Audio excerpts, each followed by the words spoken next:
Hello, I'm Kirsty Young, and this is a podcast from the Desert Island Discs archive. For rights reasons, we've had to shorten the music. The programme was originally broadcast in 1982, and the presenter was Roy Plumley.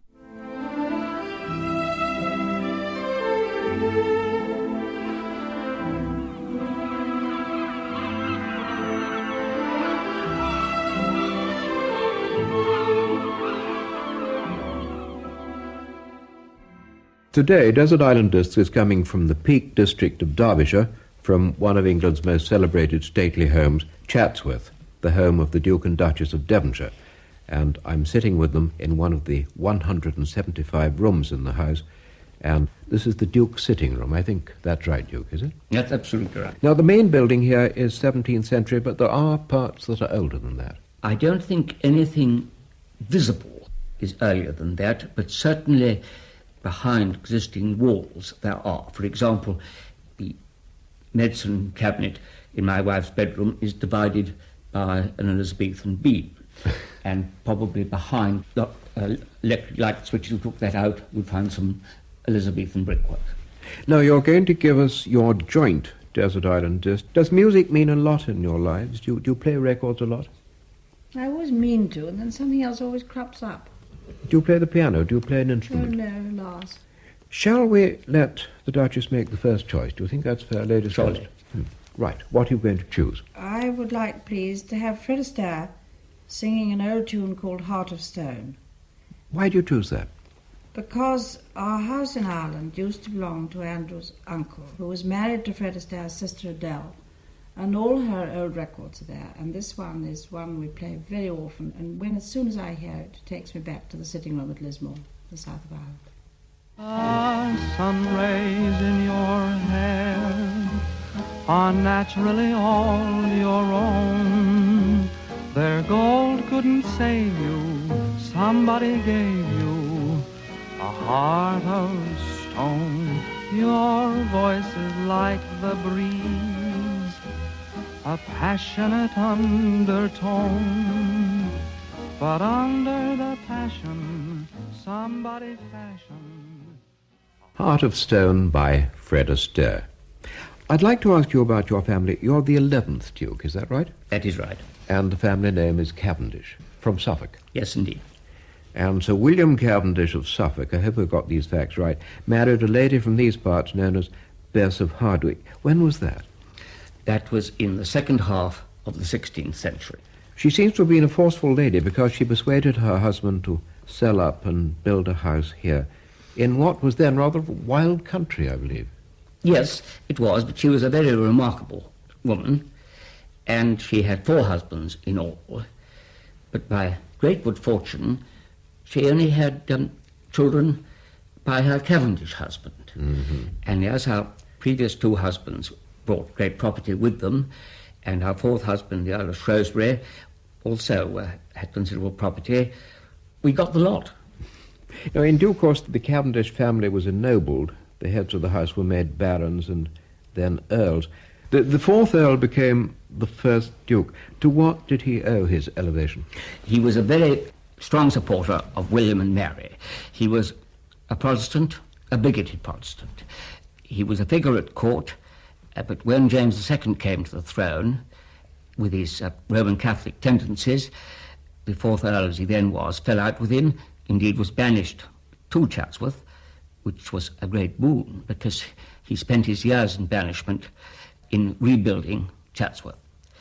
He played a part in establishing William and Mary as monarchs of this country, for the result of which he was awarded a dukedom, and, well, to put it vulgarly, some other quite handsome tips. Now, knowing my sons, you're the 14th generation to live in this house. You've thrown open the house to be visited by the public, but this, I believe, is nothing new. No, it's gone back a very, very long time. I suppose it's always been open to people passing by. I suppose it was very limited, of course, because there were very few people who could travel early on, especially in this very wild part of England. But in the 18th century, when the beautiful Georgiana Duchess was here, They used to have what they called an open day, when lunch or whatever they called that meal was then given, or something in the middle of the day anyway, to anybody who came. To travellers? Yes. That sounds a very civilised custom. It's your turn to choose a record, Duke. What are you going to choose? I'll have a Sousa March, if I may. Which one? King Cotton.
Sousa's King Cotton March, played by the regimental band of the Grenadier Guards. Duchess, you're one of the celebrated 6 Mitford sisters, renowned in song and story. You're Deborah. Right. Where do you fit in by age? I'm the youngest. Now, there are so many books and memoirs and articles and novels being written about the family, about the Hons and the rebels, and about your elder sister Nancy becoming a celebrated writer, about the rather extreme politics of some of the others. There was a musical, The Mitford Girls, in the West End last year. Did you cooperate in any way with that? Well, Ned Sherrin, who did it all, was extremely kind and asked all of us to go and listen to the thing before it came on, and asked if there was anything we wanted taken out and all that. He couldn't have been nicer about it. And then, yes, I did go. Very odd sensation to see somebody else hopping about on the stage pretending to be you. I should think so. Did you see it? No, I didn't see it, but I irresistibly tempted to make bad jokes, but I was really quite pleased with this one. I called it La Triviata. 3 of the 6 of you wrote about childhood days. You haven't joined in. No.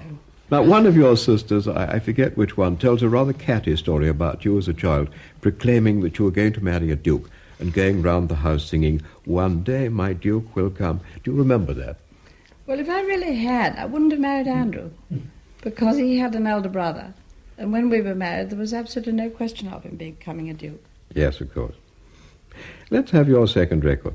Oh, you're the top. Ethel Merman. Why do you choose that? Oh, I love Ethel Merman. I think she's the best of all entertainers. She yells it out.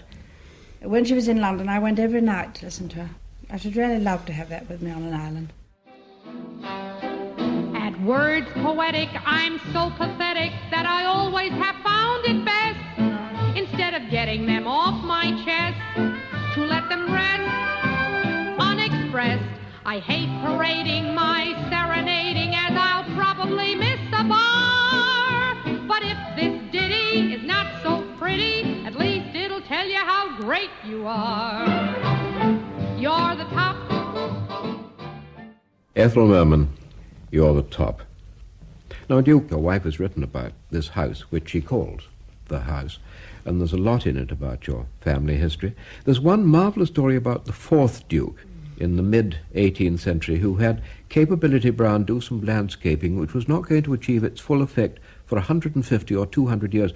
This was forward planning with confidence. Certainly, and the skill and the foresight of my forebears is remarkable, because when you plant trees, they're small, but you're not going to see them grow to their full stature, and it requires judgment and taste to plant them in the right place. And the 4th Duke certainly was masterly at that. And I like to think that my wife and I have kept the tradition growing by planting trees in the park, and indeed, largely due to my wife's skill, we have made alterations in the garden that will last for a very long time. Now, the 5th Duke was a celebrated one. He was a great friend of the Prince Regent. He married Lady Georgina Spencer. There are some gorgeous pictures in the house dating from those days. Yes, not a great deal is known about the fifth Duke, and indeed, owing to the newsworthiness, for want of a better word, of my wife's family, it has unfortunately begun to rub off on my family, who've up till now remained in decent obscurity.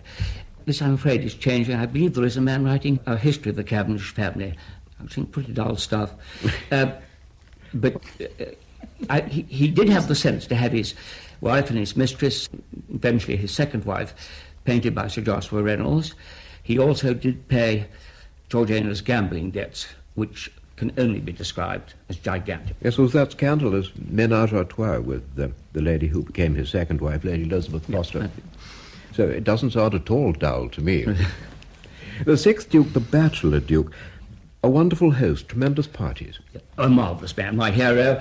That's why I have that bust of him on my writing table. I would like to have been like him, and I've tried to copy him in a small way by collecting, but doesn't give my financial advisors much pleasure. He had his own orchestra, didn't he? He did indeed, and that continued until 1914. Did it? And the gallery where they played is still extant. There is indeed a fully equipped theatre in the house for private theatricals. When was it last used? Well, we did, when I was in my grandfather's time, we did do sort of rather bad amateur theatricals at Christmas time. We've used it occasionally for concerts since, and then, again, thanks to my wife's inspiration, we turned it into a gallery where we showed different aspects of the works of art in this house. Has it got old-fashioned stage equipment, machinery? It has indeed, and I believe those who go in for that kind of thing get very excited when they see behind stage. Sort of trapdoors and thunder runs and all that sort of thing. Yes, and very elementary ways of changing the scenery. Through the years, there's been a very strong political contribution from the family. The eighth Duke led the Liberal Party in the 1830s. There's a Whig tradition. Very much so, yes. We were Whigs and then we were Liberals until the eighth Duke split the Liberal Party on Home Rule. He was wrong, but for the best of reasons. Mm-hmm. And that is why I feel at home now. I've changed my political allegiance from the Conservative Party to the SDP, because I regard that party as in the true Liberal Whig tradition. Now, your grandfather was Governor-General of Canada. Your father was MP for West Derbyshire. You worked as Minister of State for Commonwealth Relations and at the Colonial Office. Yes, I was in the office for 4 years. Part of your job was to help countries which were once part of our empire to achieve independent status. Which ones in particular?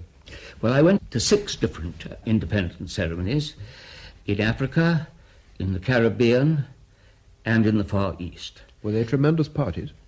They were. In a way, they were sad. They all followed the same pattern.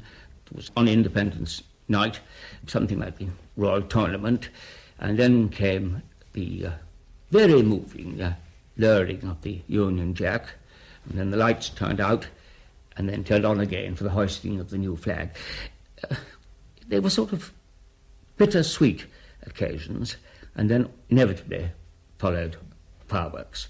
And one of the results of my 4 years in government, I never want to see another firework. Let's get back to music. What's your second record? The Leonora No. 3 Overture by Beethoven. Why do you choose that? Well, a variety of reasons. Over the years, I have got to like music more and more. And as I go older, classical music gives me ever-increasing pleasure. I must have been between 45 and 50 when I first discovered the joys of opera, and of all the operas I've heard, Beethoven's Fidelio is the greatest. It marks to me a turning point in the enjoyment of life.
Beethoven's Leonora Overture No. 3, Otto Klemperer conducting the Philharmonia Orchestra.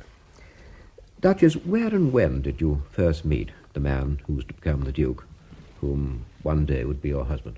In London, at a dinner party, as ordinary as that. Did you know Chatsworth before the war? No, I never came here until about 1940, I suppose, and then they weren't living here, you see. No. It was a very smart move on the part of your family, Duke, to arrange for a girls' school to take over the house at the beginning of the war, because I'm sure they did a lot less damage than the armed forces would have done. Yes, indeed.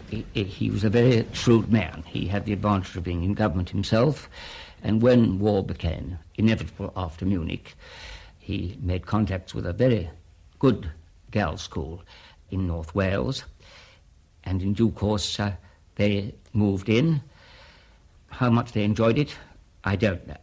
But as you say, it did mean that the park remained unspoilt from those dreadful Nissen huts, some of which exist to this day. You went off to serve in the army in this country and in Italy.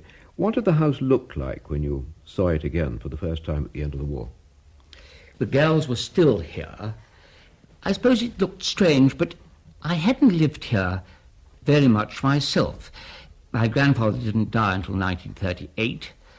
My father and mother lived in a relatively small house 5 miles away. We would come here for Christmas and perhaps other visits, but it was never my home. My mother and father only lived in it for a short time, because they moved out when the war came in 1939. So I say it had never been my home. I believe it was your idea, Duchess, to reinstate it and live in it, to tackle it and bring it up again. It really wasn't my idea. It was our agent who said to Andrew one day, the house has got to be kept warm, it's got to be aired, and somebody's got to live in it. Why don't you go and live in it?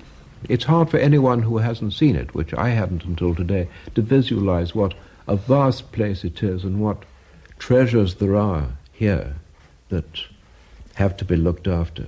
Yes, it is incredibly big, that's one of the things about it. It's really more like a town or a village than a house. And I presume a tremendous amount of the collections had been installed during the war. Yes, an awful lot of the things were in the library.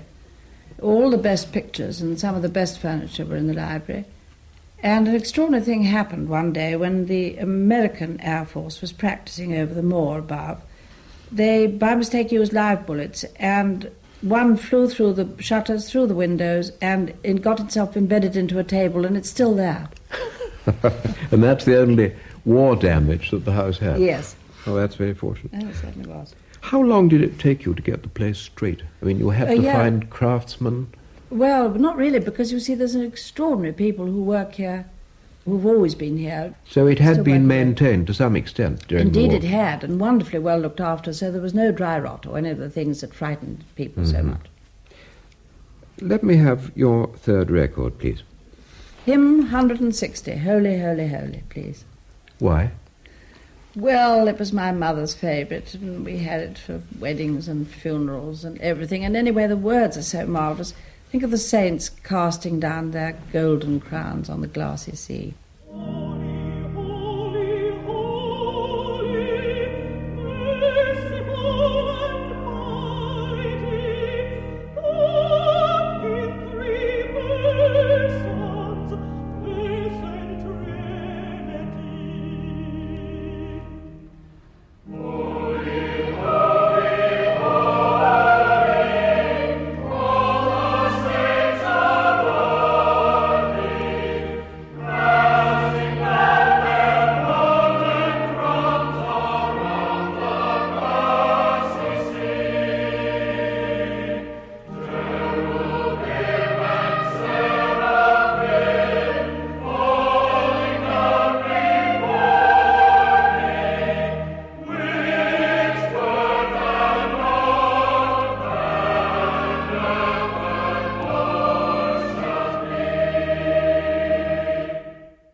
Leontine Price with the choir of men and boys of St. Thomas's Episcopal Church, 5th Avenue, New York City, singing Holy, Holy, Holy.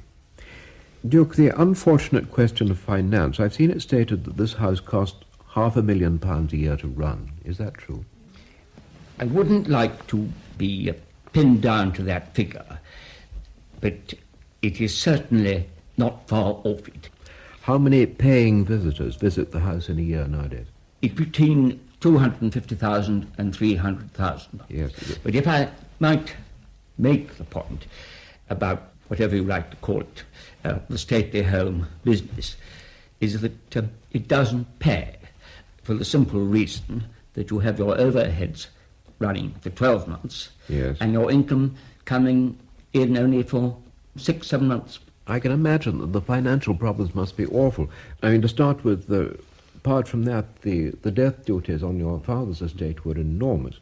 There are large estates, I know, in the family, but you had to slim these down, and you're slimming them down, I presume, the whole time. Yes, we were unlucky with death duties. As soon as I got back from the war, my elder brother having been killed, my father handed everything over to me. But in those days, the donor had to live 5 years, and my father tragically died 4 months before those 5 years were up.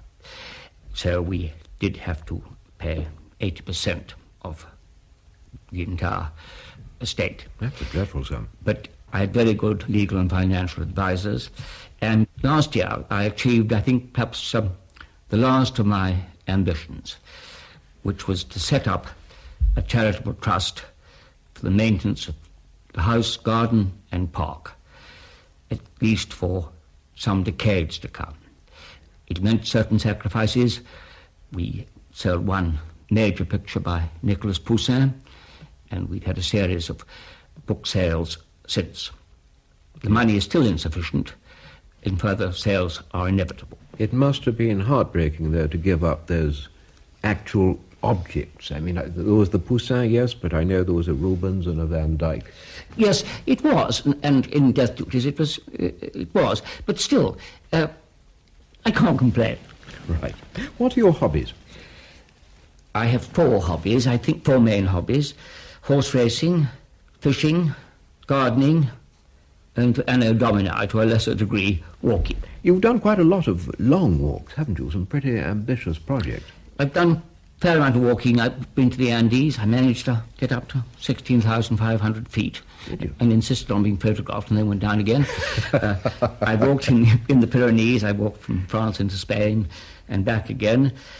But I think the walk I'm proudest of is a North Yorkshire walk called the Lyke Wake Walk. And this is 39 miles, fairly steep, and much of the going very heavy. And we did it in just over 16 hours. And when we finished, I said to the leader of the party, "Is it a record?" And they said, "No, it's been done in 8 hours." So I then said I must be the oldest man. I was about 58 at the time, oldest man to have done it, which I was told the man of 72 had done it in 12 hours the week before. By this time I was a bit cross, so I said, "Well, anyway, I bet I'm the oldest Duke who's ever done it." What about racing? Have you got horses at the moment? I've got just 3 at the moment. With one glorious exception, I haven't been all that lucky, but after 20 years of trying, I had this great race mare called Park Top. I wrote a book about her, and she was a late developer and therefore didn't run in the 3-year-old classics, but she won a great many races. She cost very little, and the experience of owning her has meant, and will continue till my dying day, to mean a great deal to me. Now, it's your turn to choose your 3rd record. This is When Somebody Thinks You're Wonderful by Fats Waller. Why do you choose it? Nostalgia, I think, chiefly. On the desert island, however diligent one is bound to have a lot of time for thought, and one will have nostalgic thoughts about when one was young, and Fats Waller in general, and this tune in particular, reminds me of my carefree adolescent and undergraduate days. At night you may be weary, your heart still sings a song. When somebody thinks you're wonderful, love is mighty close to you. Just another thing more wonderful, making all your dreams come true. Well, Lord, thank you. When Somebody Thinks You're Wonderful by Fats Waller. Duchess, this is very handsome, this book you've written, The House, a portrait of Chatsworth. How long did it take you? Ages. I used to do it, you see, in little snippets, little bits, because ordinary life was going on all the time.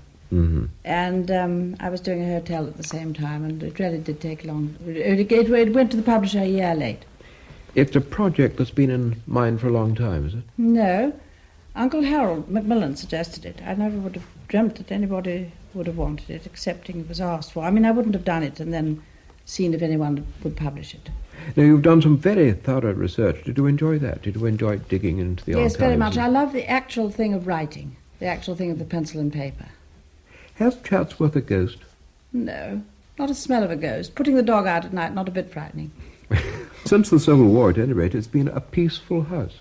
Yes, I like to think that. I think it's got an incredibly happy atmosphere. For a very big house, it doesn't feel like a big house, I think, this place. It feels like, but it just feels pleasant to walk into. Yes, At least that's indeed. what I think about it, because I love it very much. Your last record? Well, when I was about 16, I was terribly keen on somebody who was to do with the ballet. And so what I'd love is a bit out of Rossini's Boutique Fantasque, please. Which bit? The can-can, I think. Very loud and jolly.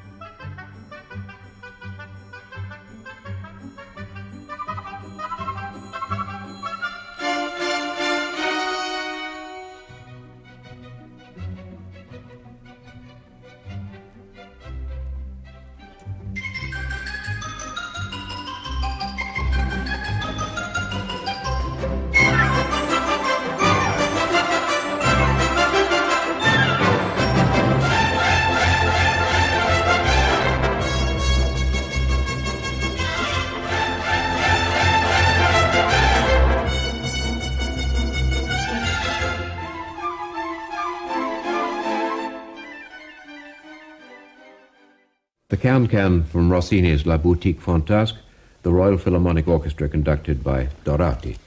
Now, you're cast away together on our desert island. How are you going to manage? Your army experience should enable you to fix up a shelter of some sort.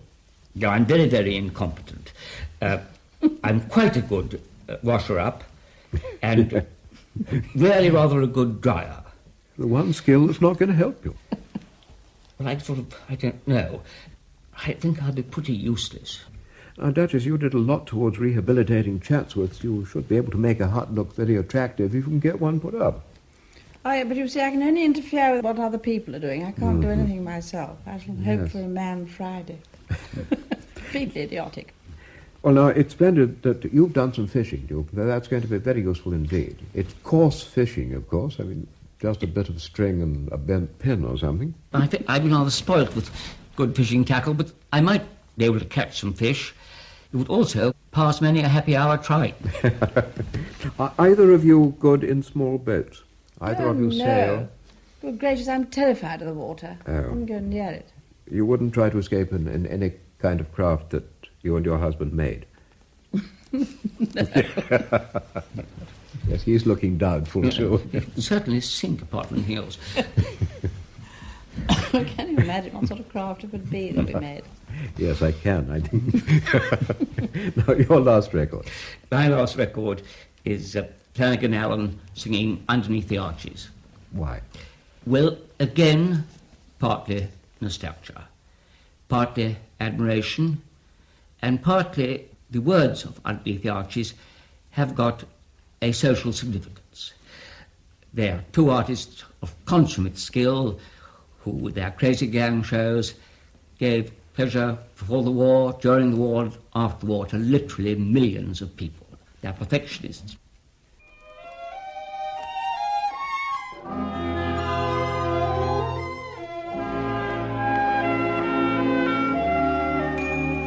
Underneath the arches, we dream our dreams away. Underneath the arches, on cobblestones we lay. Flanagan and Allen, Underneath the Arches. If you could have only one of the 4 discs you chose, Duchess, which would it be? Oh, Ethel Merman and Cole Porter. Right. And you? Oh, the Beethoven. And you're allowed to take one luxury each. Nothing of any practical use. It can be an objet d'art, it can be anything you say. What would you choose? New potatoes, without doubt. New potatoes? Yes, you mean you're going to grow them? Or you just want a supply of them? Wouldn't they just be there if I was allowed to have this luxury? Well, yes, a kind of magical luxury, a non-stop supply of new potatoes that grow magically all the year round. Yes, we'll wear that. You shall have your supply of new and potatoes. Home Guard is the sort. I beg your pardon? Home Guard is the variety. I see, Home Guard, right. And we'll get you some mint, too. Good. And Duke? Oh, my favourite kind of aftershave. An inexhaustible supply. And one book each. There is a communal copy of the Bible and complete works of Shakespeare. Well, for me, please, as they're such little books, could I have a complete set of Beatrix Potter? Yes. Because she's also my favourite artist as well as my favourite writer. So All bound together. yes, please. And the other book on the island would be? The 1-volume edition of Chambers' Biographical Dictionary. Right. Well, thank you both for letting us hear your Desert Island discs and for entertaining us here at Chatsworth.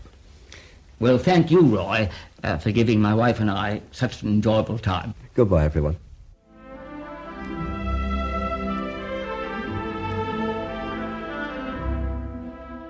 You've been listening to a podcast from the Desert Island Discs archive. For more podcasts, please visit bbc.co.uk/Radio4.